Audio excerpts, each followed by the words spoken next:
Well, Jaco, what's next for you? I don't know. There's always luck in this. Or this episode of the Retro Rewind podcast. Reflux capacitor, fluxing, crew, to stations. Scanning for Harry and the Hendersons, 1987. Prepare to rewind in 3, 2, 1.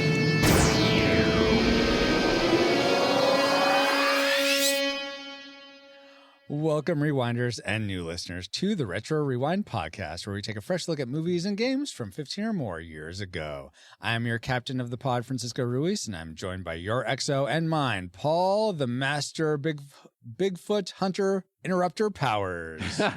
We've got some big guns and some big guns, but I'm afraid I'm all out of big gum ammo. Big gun ammo. Big gum ammo? Big gun ammo. Like big chew gun ammo? Anyway. Oh, Wrigley's. Also, for this discussion of the film Harry and the Hendersons, we welcome back aboard creator of the Dapper Man Reviews on YouTube and co-host of the Bomb Shelf podcast, Kevin Joshua Burnham. Hey, Kevin. Hey, Francisco. Hello. Welcome back. Welcome back. And Kevin, this is actually your fourth time, I believe, on the pod, and we neglected to promote you last time. Oops. So you said we, or was it you? Womp, Paul. womp. Paul forgot to promote you. Wow. He didn't submit the paperwork.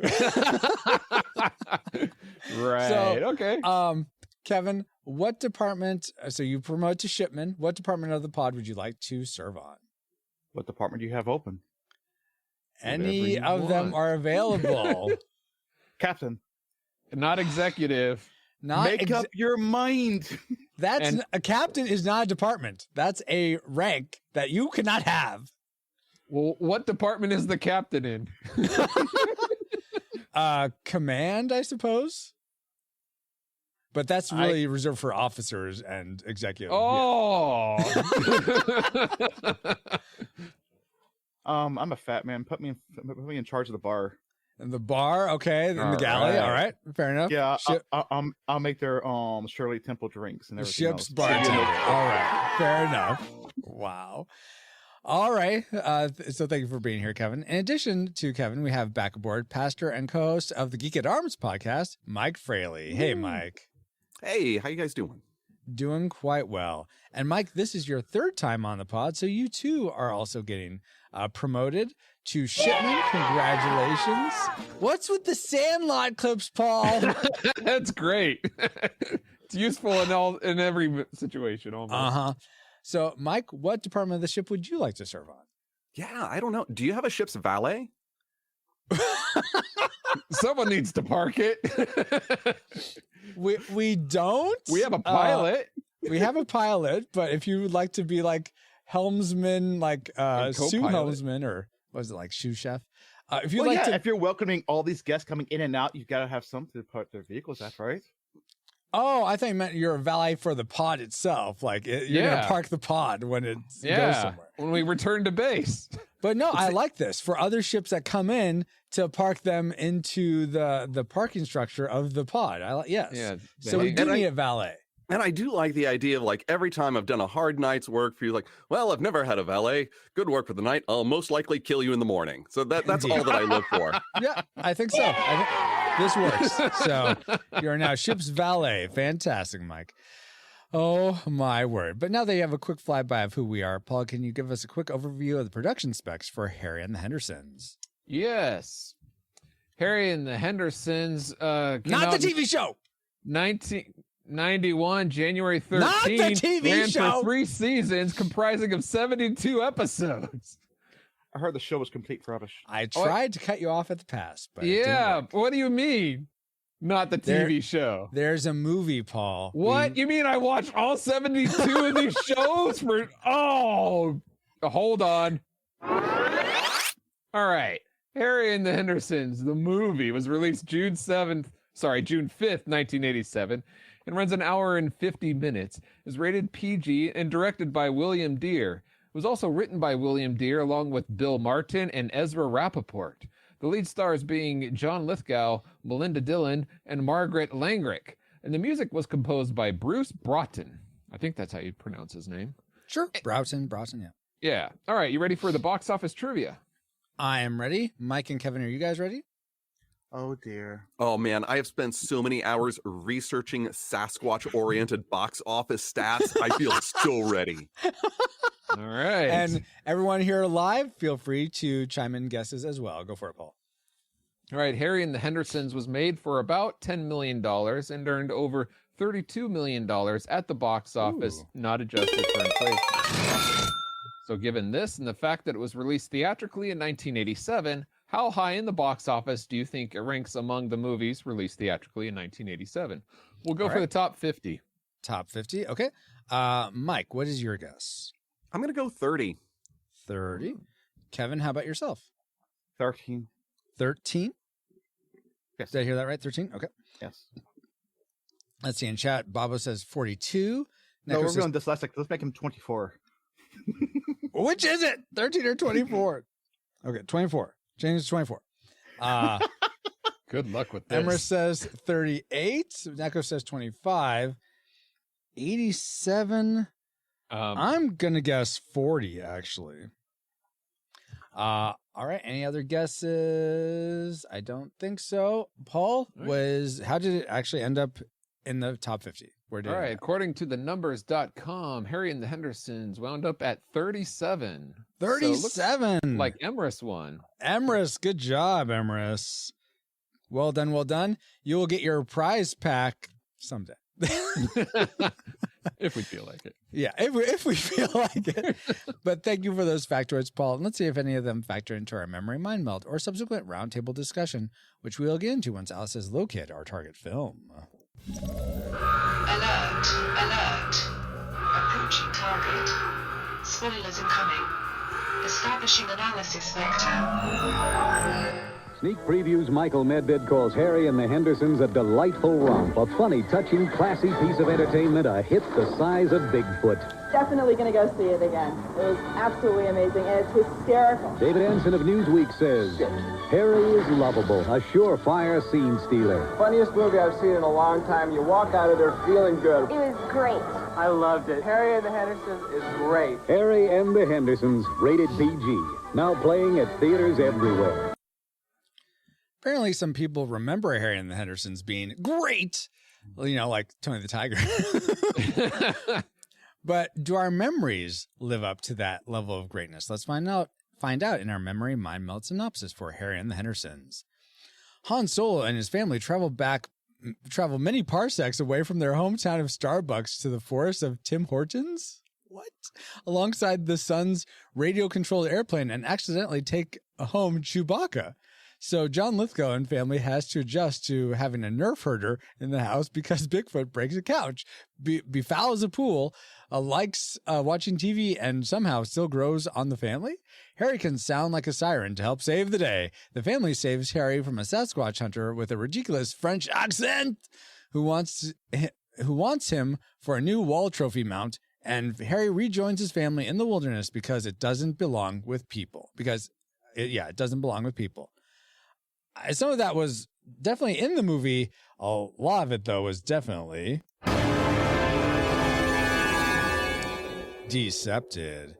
But based on those flawed memories, what rating did they lead you to predict before you rewatched this film? Classic, nostalgic, or tragic? Let's start with Kevin this time. What was your prediction for Harry and the Hendersons? Freaking tragic. Tragic. Wow. How about you, Mike? I predicted nostalgic. Nostalgic. Paul, what was your prediction? I was about 10 years old when I first saw this, and I really enjoyed it, but I haven't seen it. I don't remember seeing it since then. So this is one of those movies that I really would like to know if it holds up. If only there was a podcast about it. But here we go. We have. We will be that podcast. Yeah. You want us on that wall. You need us on that wall. We'll find out for this movie. But because I enjoyed it so much, but haven't really had a big desire to see it since then, I've landed in the middle at nostalgic. Yeah, I'm pretty much in the same boat as Paul. I remember seeing it back in the day, thought there was something fun about it, but I had no super desire to see it again. I would have just been fine with whoever happy memories I had, so I just left it at nostalgic. It'll be interesting to see if those memories, if those predictions pan out, though.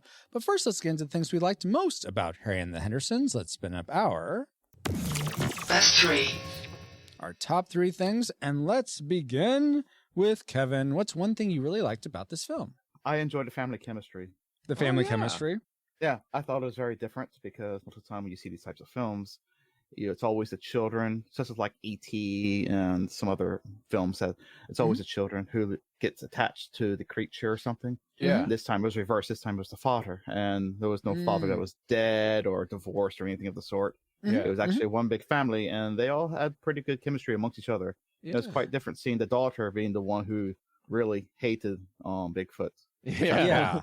Okay, Yeah. so you liked not necessarily the chemistry they had with Bigfoot, but the chemistry they had as a family unit. Yes. Got it. Okay. And Yeah, any father that takes his son hunting to go kill something, I'm all for it. Nice. Yeah. Hey, it was I thought either that him or that rabbit. So Yeah. No. right? It's coming right for us. It's a South Park reference, by the way. Yes. Anyway, I got it. I good. did too. This is all surprisingly. Canadians, okay? I'm sort of in a tangential boat to yours, Kevin. I actually really found the sweetness that Harry had for the family and the family had for him after they sort of befriended him. I thought that was really touching. I mean, I didn't really expect that from a Bigfoot. I don't really expect that from any sort of wild animal or even wild semi-proto-human.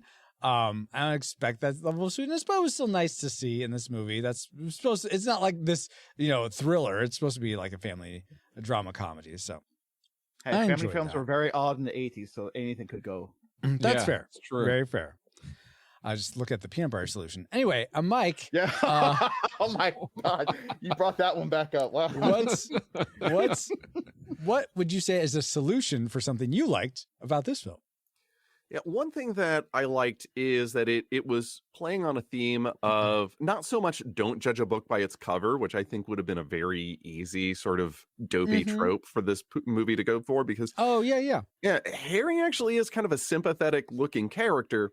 So it was really a matter of overcoming those internal reactions to meeting Harry. Like, Yeah. you have the reaction like, oh my gosh, it's humongous. I feel afraid. I feel terrified. Yes. But really, it's a matter of overcoming your own internal reactions to engage Harry as he actually is. And I thought that was kind of cool. Yeah.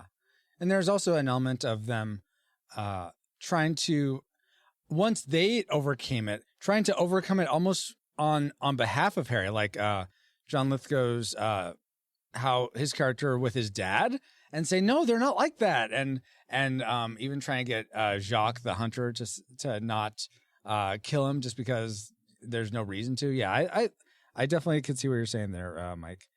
Paul, what's something you enjoyed about Harry and the Hendersons? I enjoyed the settings. It felt very real being out in the forest area and even the town. I mean, So you try to get the volume to a certain level, and no, then the not graphic the volume, quality, the production, what do you call that? The sites, the production. The set the design? locations. The But- location. Cinematography? So, okay, if a movie even back then or today, there's a good chance that it would be created kind of like how they have we need a name for this, but it's kind of like a Disney teens where they have like the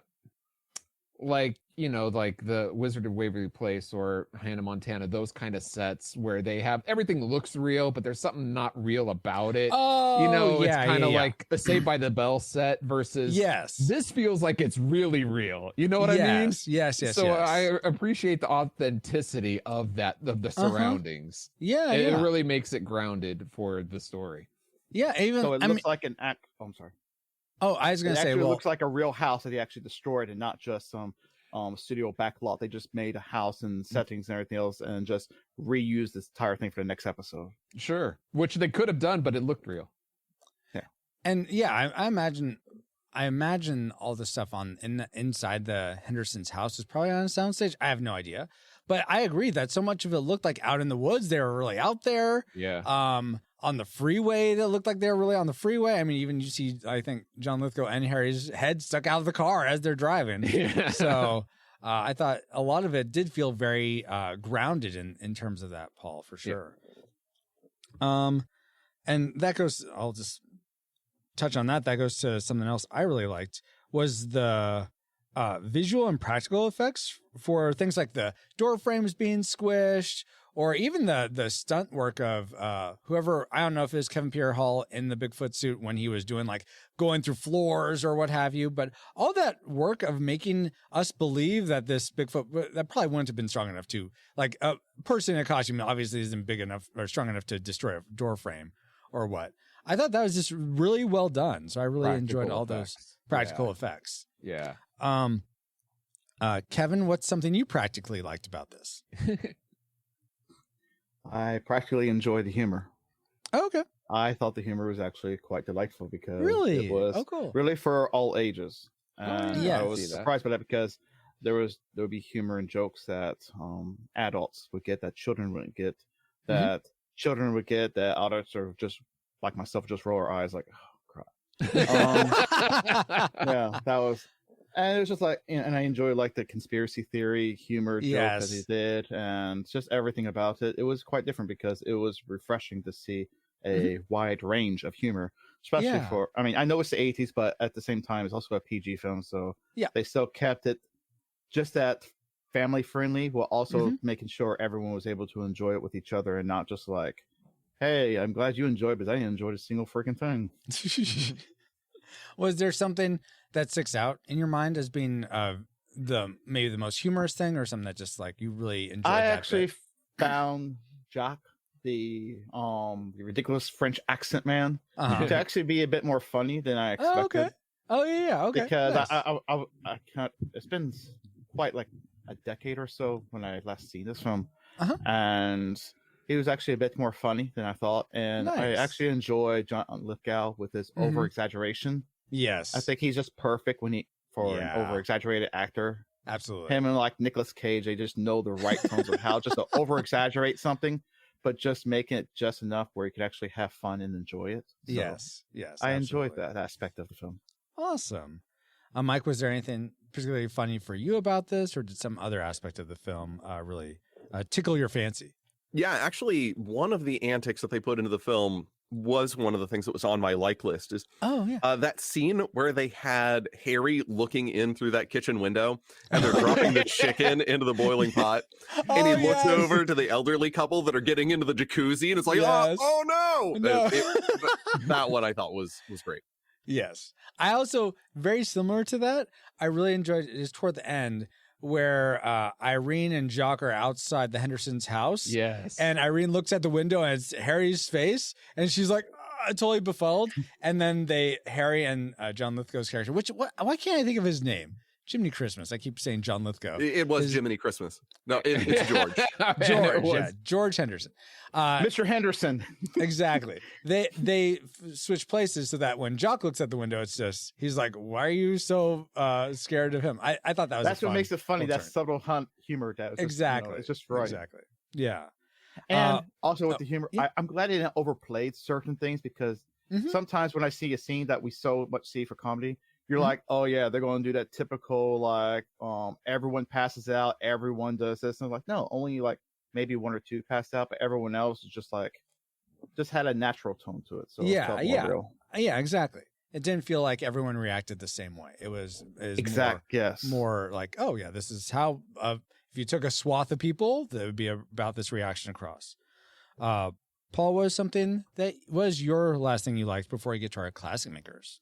John Lithgow in this, I thought, did an amazing job of grounding this, of making you believe, like Kevin was saying, he like his reactions and stuff. I don't think it was overreacting, but even though he swings like he was going.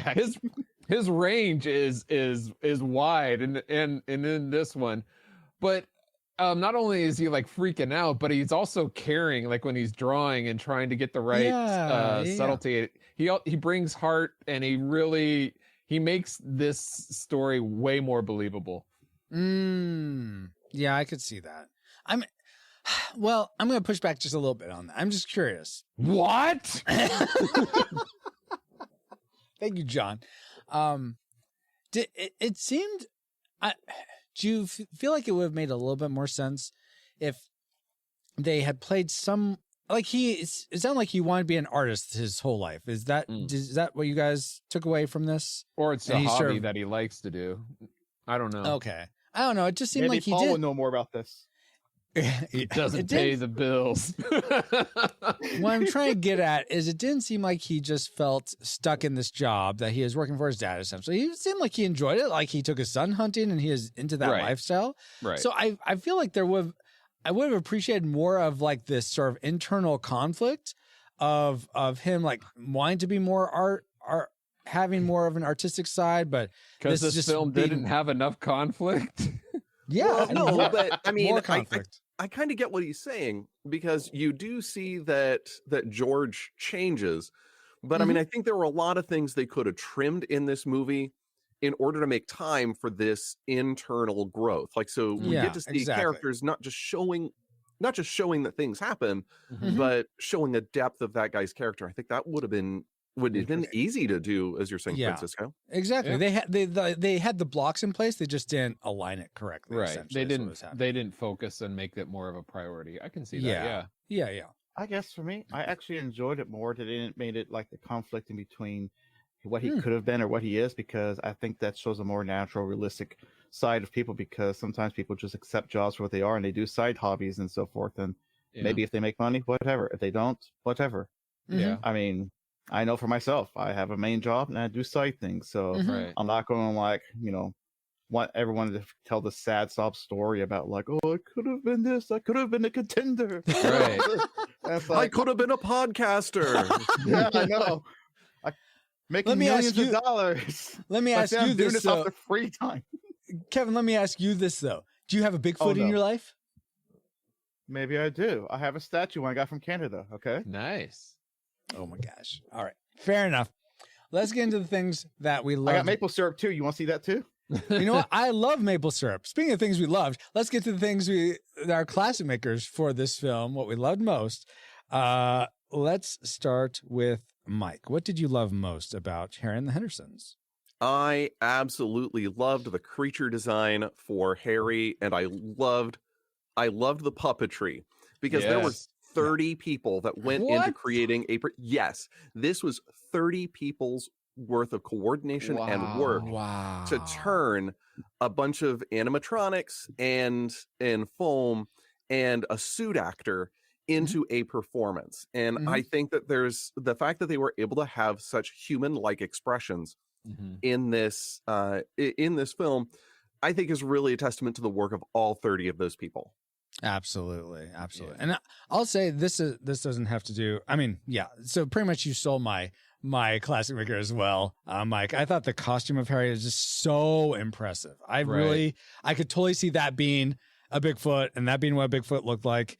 The only tell for me, and this, it's just funny happenstance. I happened to be watching Labyrinth a little bit ago. I was sharing that with my kiddos, and you can tell in so many of the goblin mouths that it's just like there's like there's no throat. There's nothing that it sort of stops. Oh, where okay. It just looks like it's the frog. You can see the back of his mouth. It's a bit better than that, but yes. So like the Cookie Monster when he eats, you could say, where are the cookies going? Just to the side. There's nothing to go down. Exactly. Okay.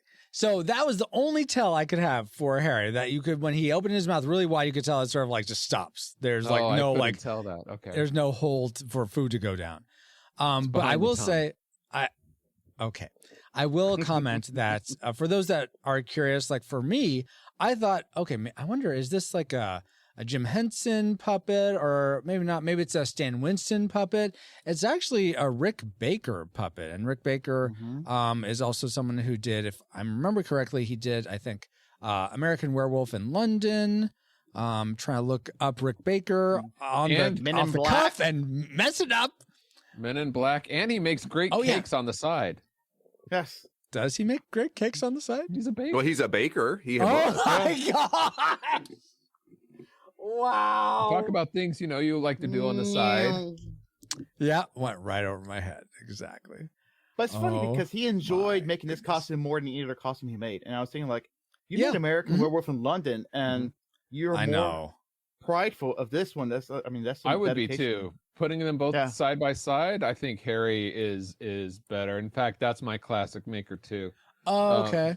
It again, talk about grounding this film, because the premise is ridiculous, but you have all these things grounding it, and Harry, the main Bigfoot, does a really good job of making it believable, at least for me. So he's my classic maker. Yeah.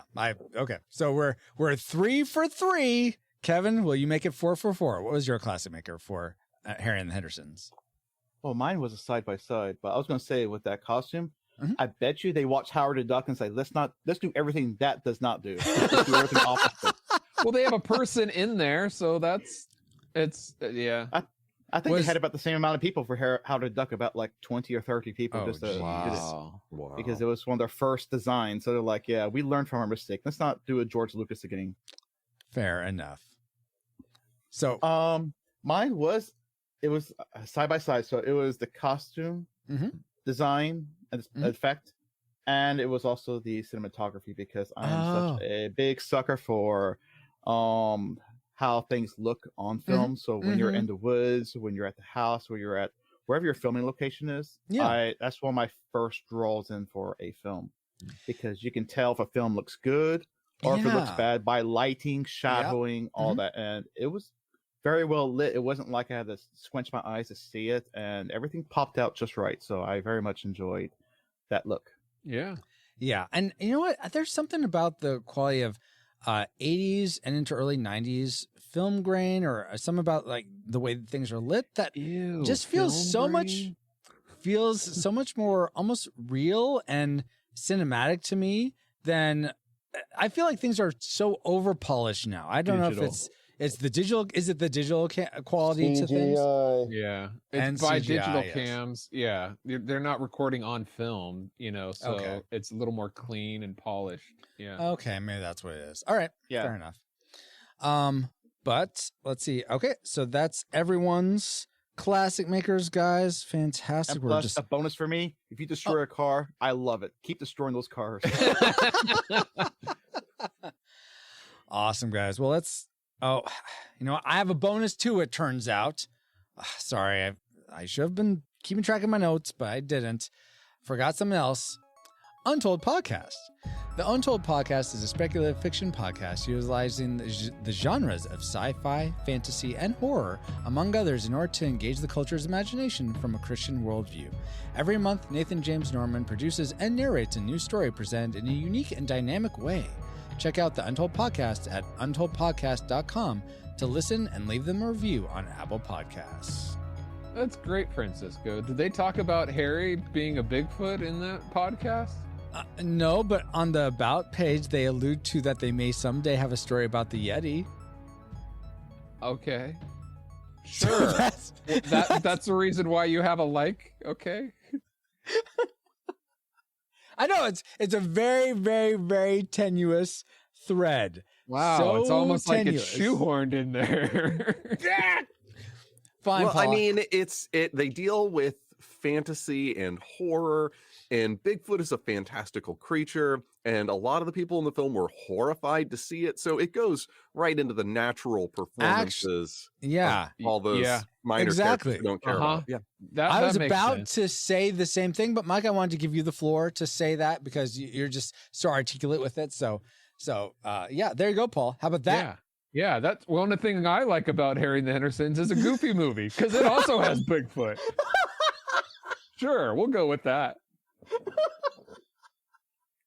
I think Bigfoot has more hair than I do. Yeah. Gosh. Fine, Paul. How about some trivia about Harry and the Hendersons? That would be much better. Yes. All right. Yes. All right. Did you all realize that while in makeup, Kevin Peter Hall's already immense height of 7'2" was increased to over 8 feet? Yeah. this is evidenced by John Lithgow, who stands at 6'4". I mean, totally tall himself. When he Right. stands next to Hall, it's just like so much. Ken Beer Hall in costume is so much taller. So my question to you guys is, would you rather be your ideal height and body type, but covered in hair, like Bigfoot or like a wolf man, like you just head to toe, covered in tons of hair Okay. or fur, I suppose. Or, so that's one choice. Or would you have your ideal intelligence and wisdom, but you can only ever eat gruel for your entire life? Oh, give me the gruel. The gruel. So you want all the intelligence and wisdom. The but problem is that you're so intelligent and that you're well aware of your misery. But okay. but I mean, right. first you assume that my ideal body type isn't covered in hair. So let's just, I mean, let Good points. I meant It like totally is not, musculature and height, but all right. Oh my gosh. So, gosh. Paul, is that your answer? Is yeah, because take- with wisdom comes riches and fabulous wealth. yeah, but what's the point if you can't buy pizzas? It doesn't matter. Have the gruel and live and live your best life. Where if you're Bigfoot, it's hard to live your best life with the. All right. I think That's there is fair. a condition, or it's on National Enquirer. I read somewhere where there's actually people born like this. Yeah. Yeah. There is. There's like even in the I want to say Victorian era or Renaissance era, there's people that have, unless it's like a Ripley's Believe It or Not, which is possible, Right. like it's fabricated. There are like kids that have that condition of just Yeah. like wolfitis or whatever, where they think you're a werewolf. But Mike, how about you? Wow, I mean, this is a hard choice. I mean, really, I'm choosing the downsides of fur or gruel. Yes. I think I'm going to take the gruel. I mean, Yeah. Okay. wisdom and intelligence is important to me, so I'll take that. All right. That's Plus fair. the gruel you're eating like a few times a day, where the hairy body is the whole day, like That's nonstop. a good point. That is a good point. Try to Kevin, keep what's that clean. what's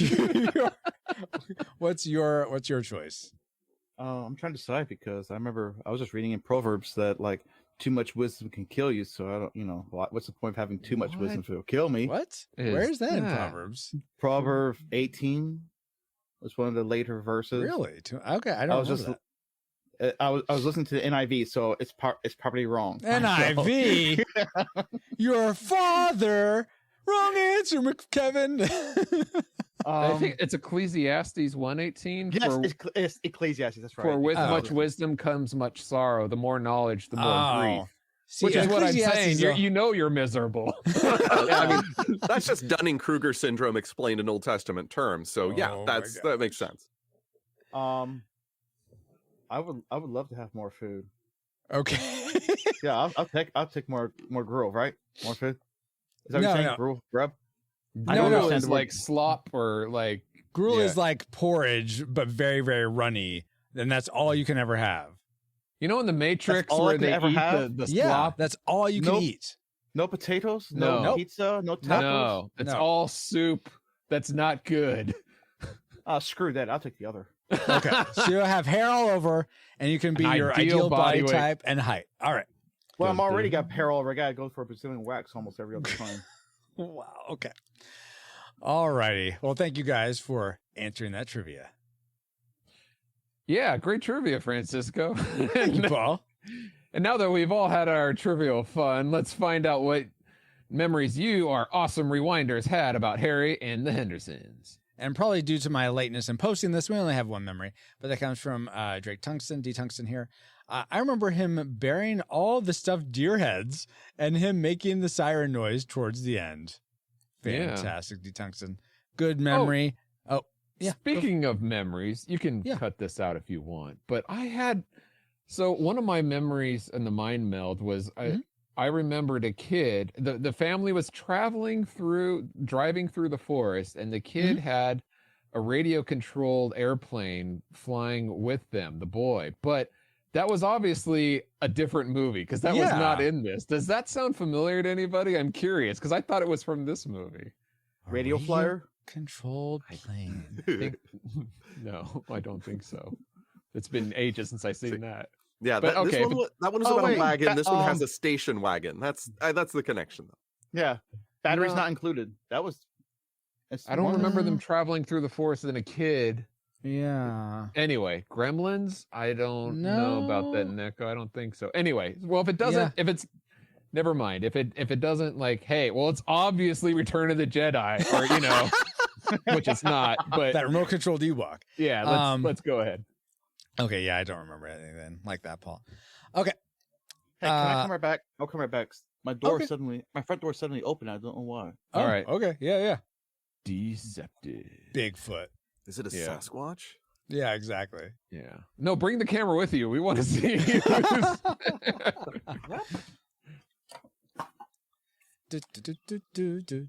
All right. Great trivia. And then we're about to go into our dislikes. Okay. Yeah, dislikes. You doing okay, I don't have Mike, any. still? What's up? Gosh. I was just asking if you were doing okay.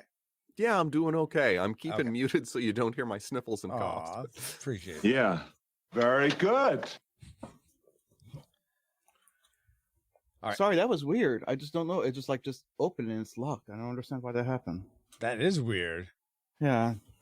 It's You need to locked. fire somebody. Yeah, it's locked and it just opened. I don't think you understand what it means to be locked. No, it's still locked, but maybe it's a guy. Maybe it Hey, didn't it's all the- completely latch. Yeah, that's what happened. It didn't completely latch. I think those demons are coming back for me. And it crashing wasn't every locked then, was it? Neko says, totally not me haunting him right now. Oh, thanks, Right. Neko. Thanks. Grandly appreciate that.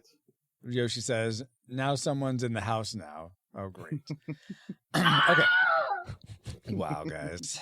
Well, we'll catch him on film. Anyway, or not film, digital, whatever this is. Anyway. Who you going to call? Exactly. Okay. Thank you, D. Tungsten, for sharing your memories and for everyone else who had memories but may just didn't get them in. But now it's time to get into the things that didn't work so well, maybe would have tarnished our memories if we remembered them. It's time for our worst three things about Harry and the Hendersons. And let's begin with Kevin. What's one thing you disliked about this film? Okay.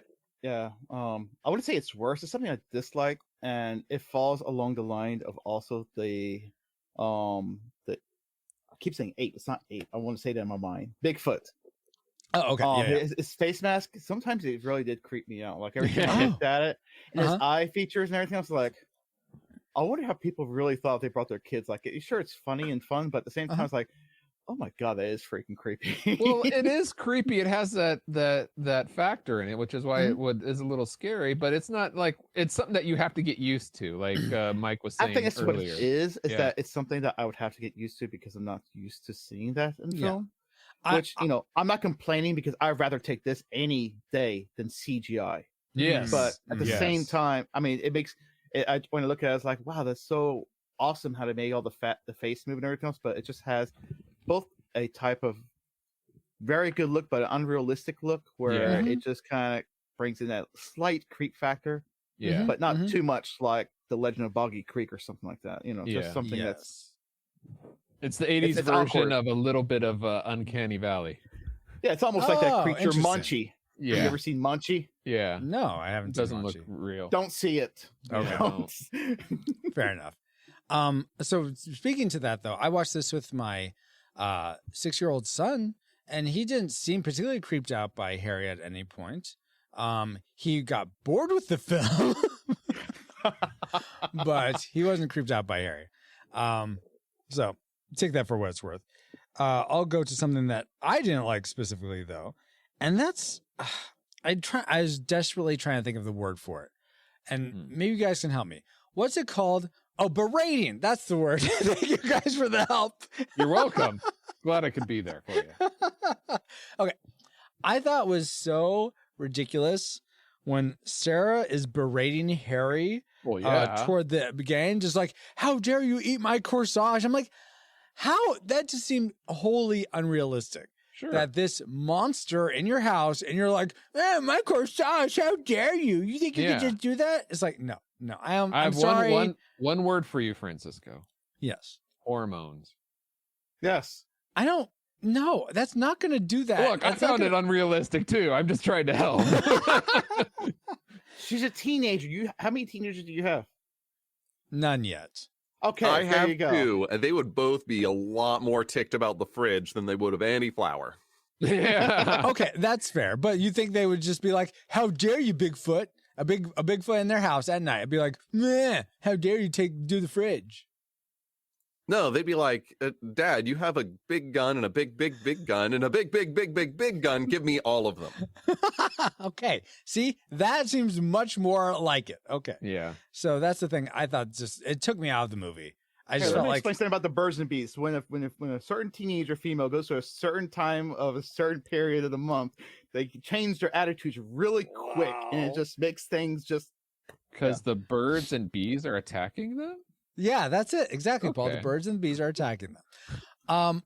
I would believe so much more if she got irate with her parents over like not doing anything to stop the Yeah. Bigfoot. Yeah. But her going up in the Bigfoot's face, I thought that was Yeah. just unrealistic. Up to his Uh, face, she probably didn't even make it past mid-navel. Look at the dude. Okay, fair. Well, Yes, exactly. to. Exactly. Mike, what was maybe unrealistic for you or something else you disliked about this film? Yeah, something that I disliked, I noticed is kind of a running trend with some of the pacing with the different scenes. I mean, I thought that the acts were well enough laid out, but the pacing of the individual scenes, like it seemed like so many of them just dragged on just a little too Yes. long. Yes, absolutely. I agree 100%. I wonder if that's one of the reasons my son ultimately just got bored with it. And I probably would have been more bored with it, except I had to end up watching over 3 different sessions. Slow so and it wasn't- boring. Yes, thank you, Paul, for doing your own sound cue when you're right here. Yeah. Can you think of any particular scene that you were like, oh, you could have totally tightened up the scene if you just did this XYZ? Oh, I mean, one stands out to me right off the top of my head is, okay, we have the scene, you hit Harry, and then like, oh, is it dead? Oh yeah, I'm pretty sure it's dead. Oh yeah. And then oh my gosh, like we do forever. the scene again. Oh, Like, yeah. Not only did you do it too long the first time, you decided to do it too long again, and I don't understand why. Yeah. Because the Totally 80s agree were with that. slow and boring. If you want me to do a drill down of all the scenes that I wrote that down on, we can, No, but you know, we're that's- on a time limit, friends. That's fine. We don't let's want see. this episode to become slow and boring. Yeah. Now you're gonna play the sound cue again. Paul, what was maybe slow and boring for you, or just something else you just didn't like for some reason? Unfortunately, I found the acting by the older daughter, who was played by Margaret Langrick, to be a little less than or flat or non-believable Ve- as much. Like half dimensional, even. Yeah, Not even a full especially- dimension. Not towards like the end of the film, but like at the first half. I wonder if they filmed it in sequential order because she seemed to not bother me as much as the film went on. But Oh, unfortunately- interesting. Yeah, I mean, that's just my second like. I just did not like her at all. the She's character or the actor? the character. I guess Okay. you were talking more about the actress. Yes, the Okay. delivery of her lines. I'm like, Gotcha. There's no take 2 on that. That's the best we can do. Okay. We're going to lunch. Cut it. Check the gate. Her character just bothered me so much. She just seemed so self-absorbed. And yeah, okay, you guys, that's a good point. She's a teenager and stuff, but I don't know. There was just no, it's interesting watching this so close to Labyrinth. Both the characters are named Sarah in Labyrinth, Yeah. which is very interesting. And you certainly see that self-absorption in the Sarah from Labyrinth. But as soon as she's face to face with, oh, there is an actual threat to Toby, my baby brother. Again, talking about Labyrinth, not Goofy movie, but maybe we could talk about that too. See, because you went into Goofy movie before, Paul. It's called a callback. Is this thing on? Anyway. Didn't we talk about things taking way too long and need trimming? Get to your point. This is already becoming slow and boring. Oh my gosh. Anyway, I thought the way her character was handled in Labyrinth so much better than the Sarah in Harry and the Hendersons. Well, Jennifer Connelly. That probably is a big factor. Yeah. Definitely. But yeah, it did make sense when Harry gave her the flowers, the roses. She's like, "Oh, now I love you." That's just too much of a flip all of a sudden. So, okay, I'm done on my diatribe. Let's go back to Kevin. What's something else you didn't like? Well, I'm just gonna say I'm not a teen. I'm 38. I'm still annoying as crap. So figure I'd just go ahead and say that. Okay. Thanks for sticking up for the team. Yeah. Someone's got to stick up for him. So Kevin's team Sarah, apparently. All right. Something I just didn't care for. It was what Mike said earlier. Yeah. Some of the scenes I think could have went a little bit shorter. Yes. Give it a more cleaner cut. Yeah. Even though this film is about 95 minutes, 98 minutes, something like that. It still could have been trimmed up on certain scenes they did. Sure. I didn't feel it was boring, but just a little bit longer than it needed to tend on. It was actually just 10 minutes short of 2 hours. So it is, yeah. Oh, definitely. Was it? Mm-hmm. Okay. Yeah, okay, they managed to cram like 90 minutes worth of content into 112 minutes. It's quite impressive. I could not have said the same to Morbius, a movie we haven't seen yet. Oh. But yeah, I'm right there with Mike on this one. Absolutely. Paul, what's something else you didn't like? I don't know why. This movie was written by 3 different people. Mm-hmm. So here's a scenario where they're in the city and everybody's hunting for a Bigfoot on the loose. Mm-hmm. And only when Harry and John Lithgow get inside a garbage truck does the police and its squad say, everybody go after that garbage truck. Even though they didn't see him in the garbage truck, they're on a hunt on foot. And it doesn't make sense why you're looking for a Bigfoot to all of a sudden go after a garbage truck. There are things in this movie that don't make sense. That is just one glaring thing. Like, you have 3 writers on this. How can you sign your name to crap like that? Hey, Paul. Yeah. Paul, this was made by a Canadian director. Whenever something gets trashed, they send their whole neighborhood out to go clean that area real nice and clean. And when they see trash coming, it's like, whoa, let's all take care of that right now. It doesn't make sense even in this film. Sorry.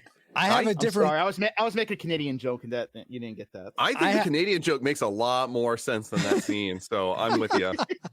I have a different bad joke to explain that scene away. So here's the thing, Paul. You don't realize that trash compactor trash. What's it called? Garbage truck. Garbage truck. Jeez, no word. That garbage truck, the driver went missing. So that whole other SWAT team was out on the lookout looking for the driver who went missing. And they just happened. That's why they were focused on the garbage truck. Didn't we already talk about things going too long? Wow, really sticking it to me, Paul. Mike, why don't you stick it to this movie with one more thing you just like before we get to our tragic makers? Yeah, I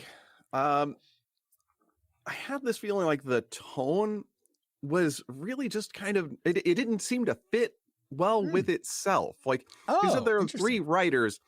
I feel like we were dealing with jokes from a previous draft that might have been like a biting satire of gun culture, and they just kind of kept some of that in, but removed all they kept all the lines from a satirical take. And then just changed the tone. And they have this goofy, funny movie along with this heartfelt, let's care about animals. They never quite gelled well with each other. And I don't think the film gels well with itself.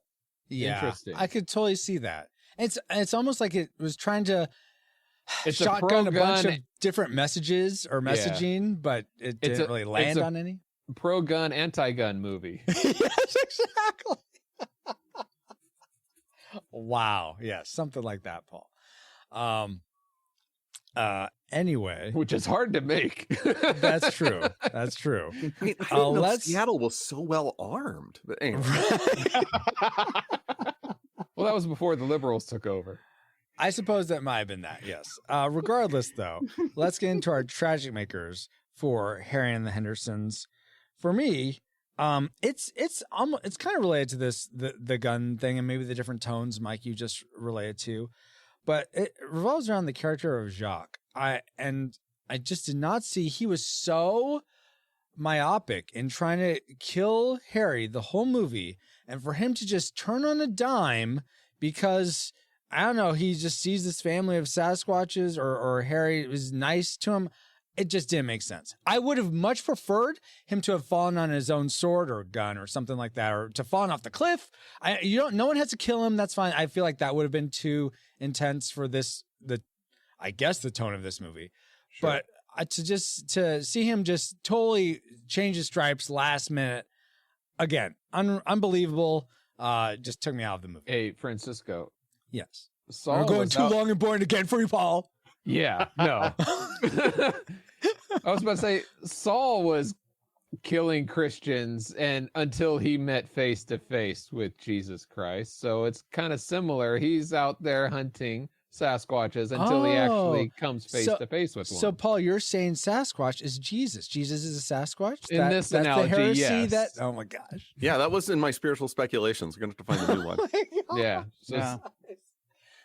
Stay tuned for that. I'm sorry. Seeing a god versus seeing a creature is quite, I'd say, too different to make that comparison. Well, something you've never seen before. I thought he has seen it before, though. Well, not up close. Never knew God was so hairy. Oh my gosh, guys! Well, you always see the flowing big beard.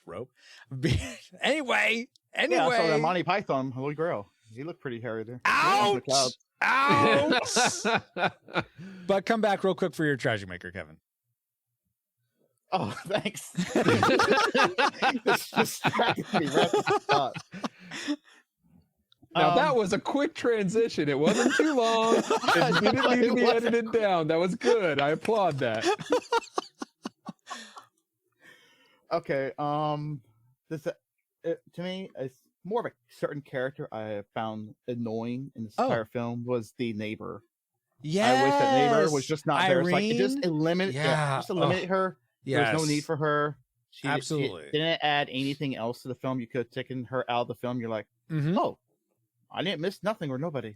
I don't think you need her at all. I cannot see a reason. Well, except for the one take where she's looking at the window and then screams. That was the only thing that would have made sense. Like if some random neighbor come by and say, you could "Hey, just I got your mail. I haven't seen you for a couple of days, but notice you're back. Here's your mail." And exactly cleaner, better. Mm-hmm. Yeah, mm-hmm.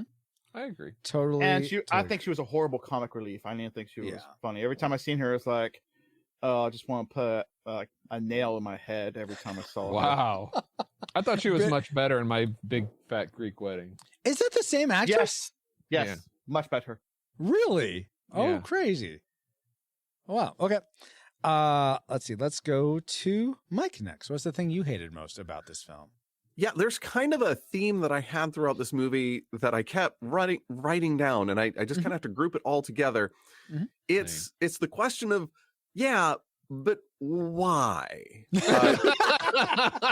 Money. Why did they make this? They wanted to take $10 million and make it into 33. I mean, that makes sense, but why is the boy setting the dog free? I mean, why why because he's learning that concept.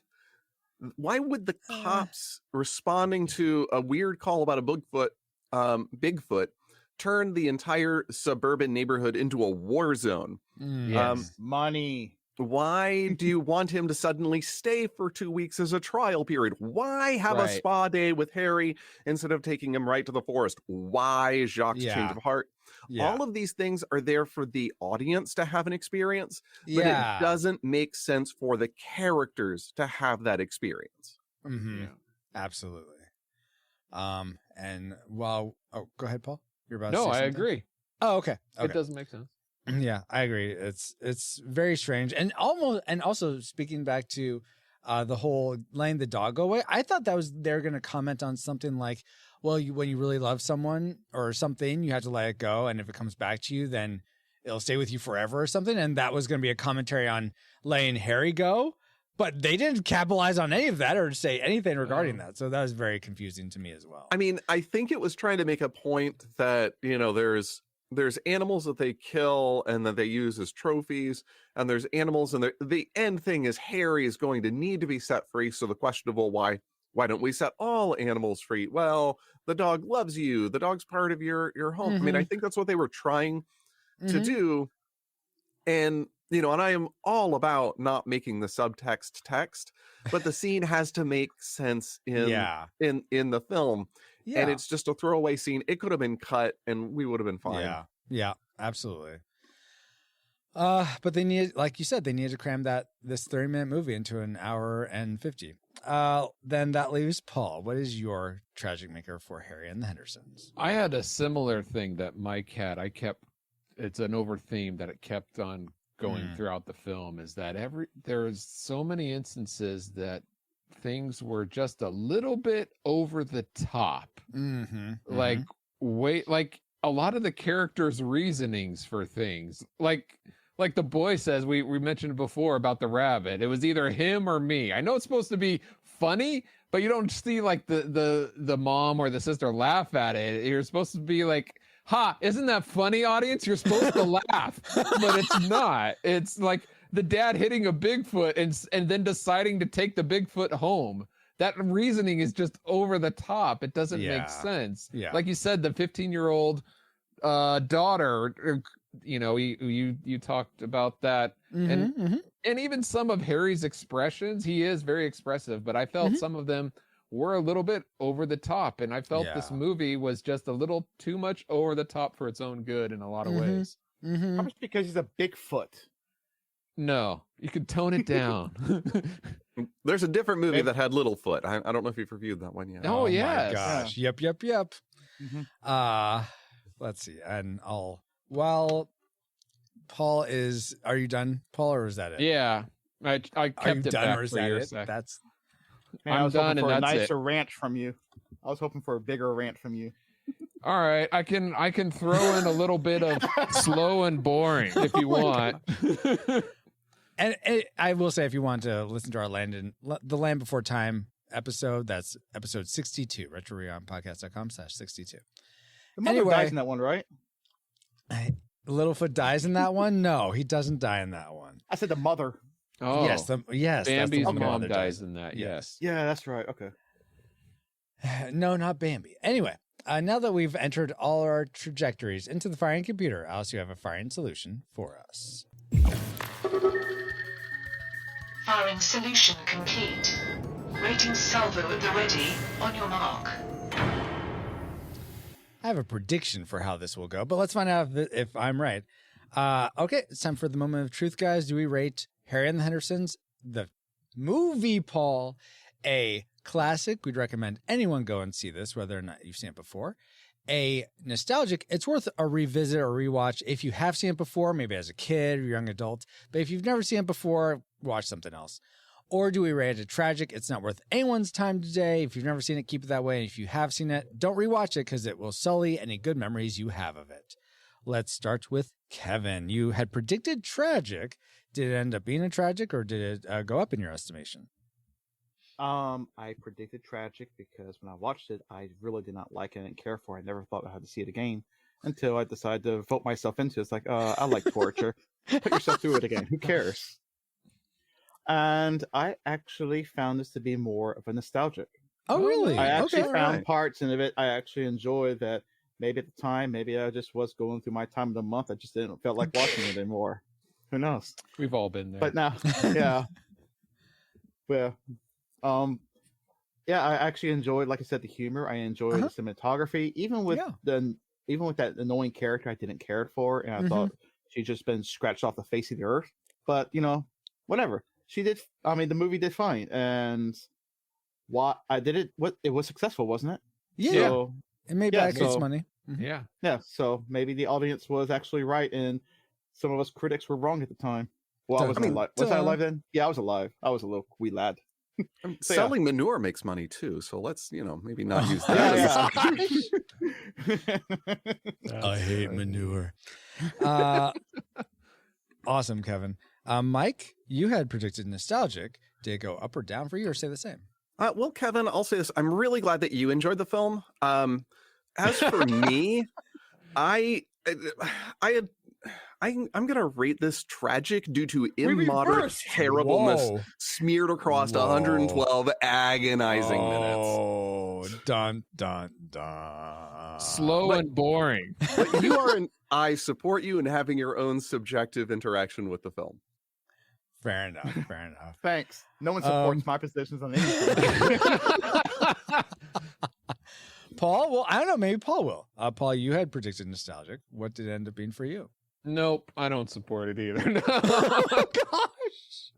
No, I'm kidding. I support you, Kevin. But I'm gonna have to agree with Mike. I was bored through a lot of this, especially at the beginning. It was when Harry went missing, I was like actually getting it more involved. Oh yeah. But this is I predict my final rating on this is tragic, just because it just the definition of what you said. If you had good memories, which I did, don't sully them with a rewatch of this. It's just too over the top. Yeah. And I predicted nostalgic. And It's not Disney. You should be liking this. It's not Disney. Oh my gosh. And I wanted to like it. I really did. I was hoping that it actually would exceed my expectations of it. Me too. But it did not in too many ways. It's certainly borderline, but for me it did dip down into tragic for me as well. Yeah. I'm shocked. I'm the one supposed to be angry, hating every single thing ever existing. And no, that's my job. And aren't you glad that you don't? I mean, dude, I don't even know. I this feel like I film, should reverse and just say hate it with it along everything else. No. Let your heart grow a couple sizes. It's good. I feel weird. Oh, it's fine. I totally get it, Kevin. I was the lone voice of reason on that one episode 26, so I totally get it. I totally Every know episode it comes up because your voice stuck in that one. Oh my gosh. Anyway, according to the Retro Rewind podcast, we rate Harry and the Hendersons a disputed tragic film. We'd recommend no one see this, whether or not you've seen it before. But now it's time to get back to our own time, good old 20XX. 20XX? That's where I keep all my stuff. Contact online. Receiving incoming transmission. Feels good to be back, but we wouldn't have been able to travel back to 1987 to begin with if it weren't for our amazing reflux capacitors, namely Jared Holzhauer, Deborah Powers, Brian Keene, Patrick Hicks, LJ Lowry, Chris Cowan, Geek Devotions, The Untold Podcast, James Kennison, Drew of the Cellcache, Ashley Cronenberg, Pastor Dewson, Kennethan, Redeemed Otaku, That's Our Babo, Josh Adams, D. Tungsten, Andy Lewis, Jeff, The Dapper Man Reviews. Oh, he's right here. Woo. Tony from the Retro Days, Mr. Lost, Daryl Hefner, Rosie, and 7 other awesome patrons as well. Whew. Thank you all so much for keeping the gigawatts coming. And if you want to help us keep flying for as little as $1 a month and get bonus content for your generosity, head over to retrorewindpodcast.com/support to start. This stream is sponsored by PaulJPowers.com. And while we're thanking our people, our supporters, we also want to give a big Sasquatch hug to both Kevin, Joshua Burnham, and Mike Fraley for supporting us with their thoughts about Harry and the Hendersons. So, like, starting alphabetical. So we'll start with Kevin. How can people find you online? Or is there anything cool you got going on? That explains why I've been first in every single decision just about. It's because I'm alphabetical, right? Well, you have to talk to the captain. I said I like to go. I don't know about that. I just never been first on anything. It's like Kevin's last. Okay. If you wish to find me, you can find me as a Dapperman Reviews on YouTube, Facebook, Instagram, sometimes Twitter. Depends if I'm not getting booted out or getting whatever on there. And also on Letterboxd, where I do written reviews. So if you don't like listening to my voice or watching me on screen, you can do that.